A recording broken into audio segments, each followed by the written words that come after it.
Hey, what is up, you guys? It is Upshall. It is the day of EA Play, and I was pretty excited for this press conference. We are going to be revealed a combination of Battlefront 2, which I'm still excited for at the time of making this video, and we are going to get a look at future content, a little bit of a roadmap maybe for Battlefield 1 and what we can look forward to in that game. Most importantly, we are going to get a look at the name of the Tsar, which some of that gameplay you're seeing on the screen in front of you. It looks good. Graphically, it looks pretty cool.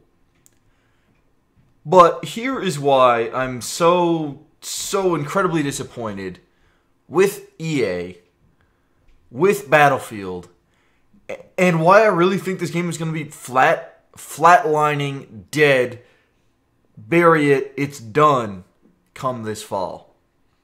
And that's because the Name of the Tsar DLC is not going to be releasing until September. Now, just a little reminder that Battlefield 1 itself released in October, on the 21st of 2016. So if your math is good, if you're up to date with your math, you've gone to school, you said no to drugs, you know that that's 11 months between the last, before we get our second DLC pass. 11 months. As of right now, we've had one little bit of content, the French DLC, and that was good, don't get me wrong. I'm not complaining about the content which we have received. But it's going to be 11 months before we get a real taste, a real second taste of what content, what expansions are going to be coming for Battlefield 1. Now, for those not familiar with the Battlefield franchise, and if you sexually identify as Slowpoke, that might not sound terrible, but let's, just for comparison's sake, throw up the numbers for Battlefield 4. 4 of the DLC packs for Battlefield 4 will be released by October, if it would be shifted to now. China Rising came out on December 3rd, Second Assault came out February 18th, Naval Strike on March 25th, Dragon's Teeth came out on July 15th, and Final Stand came out on November 18th.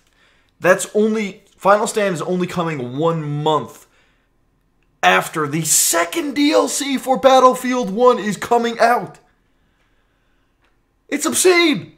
And Battlefield 1, to top it all off, is actually short content anyways in comparing the season passes. Battlefield 4 came with 5 4-map season passes.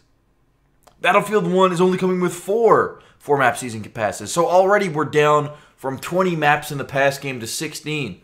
But now you're releasing it slow as cold molasses trying to travel uphill? What is going on at EA? What is going on at DICE?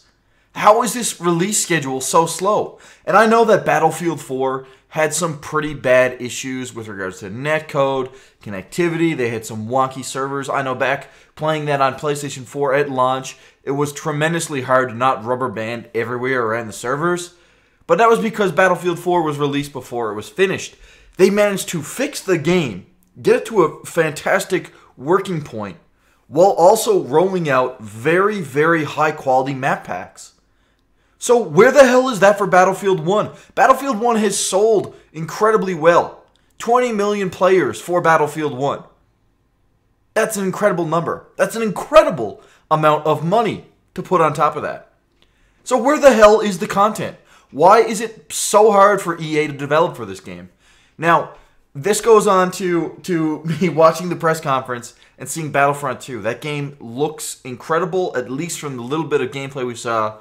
While there still seems to be some casual elements, it seems to be favoring a little bit more of a competitive edge in comparison to the last Battlefront by a good margin, which is a good thing. But did EA just completely give up on Battlefield 1 and shift to Battlefront 2? I really think they did. Because this rate of content coming out it's obscene. Like, they cannot have the same number of people who worked on Battlefield 4 working on Battlefield 1. It feels like a robbery of the season pass. Because you have players who paid their $50 If you're in Canada, it cost me almost $70 on top of the $80 for the base game. So that's $150 just to get all the content for Battlefield 1 if you live in Canada, the land where the dollar sucks. We just trade maple syrup at this point. That's $150 for no content after almost a year of the game being out. It's obscene. It's absolutely obscene.